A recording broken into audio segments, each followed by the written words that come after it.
흔히 줄여서 부르는 생활형 숙박시설.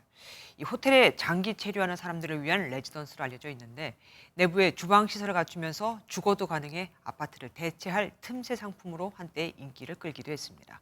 그런데 다음 달부터 숙박업으로 신고를 하거나 오피스텔로 전환하지 않으면 거액의 이행 강제금을 내야 한다고 합니다.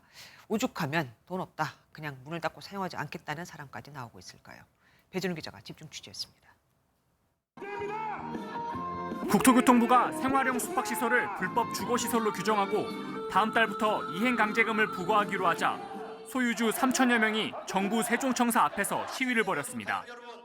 대한민국 전역의 레지던스 거주자 소유자분들의 억울함을 곳곳에 알려 오직 우리의 주거 보장을 지키고자 하는 것입니다.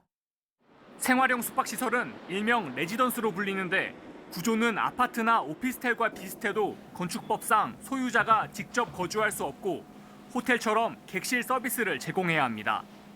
하지만 암묵적으로 주거용으로 쓰이면서 주택수에는 포함되지 않아 다주택 규제를 피할 수 있는 틈새 상품으로 주목받았습니다.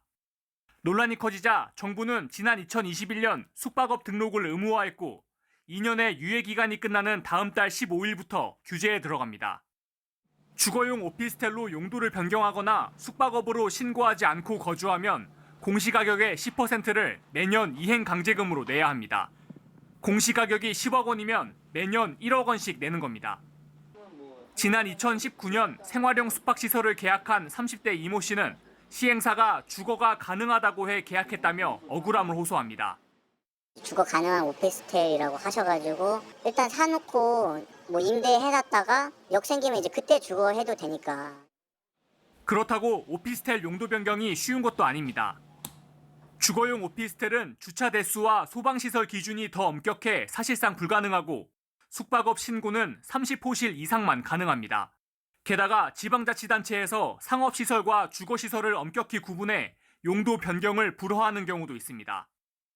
남양주시청은 지구단위 계획상 해당 필지엔 업무와 상업시설이 들어서야 한다며 계획 변경 없이 주거시설인 오피스텔로의 용도 변경은 불가능하다고 통보했습니다.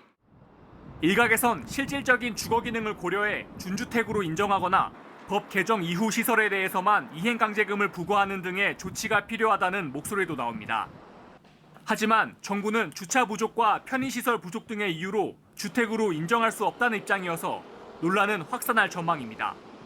MBN 뉴스 배준우입니다. 안녕하세요. 김주하입니다. 공정하고 신속한 MBN 뉴스, 유튜브를 통해서도 만나보실 수 있습니다. 특히 더 많은 뉴스와 라이브를 보고 싶으시다면 오른쪽을 눌러서 구독하시면 됩니다. 어렵지 않죠? 빠르고 정확한 뉴스로 계속 찾아뵙겠습니다. MBN 뉴스를 시청해주신 여러분 고맙습니다.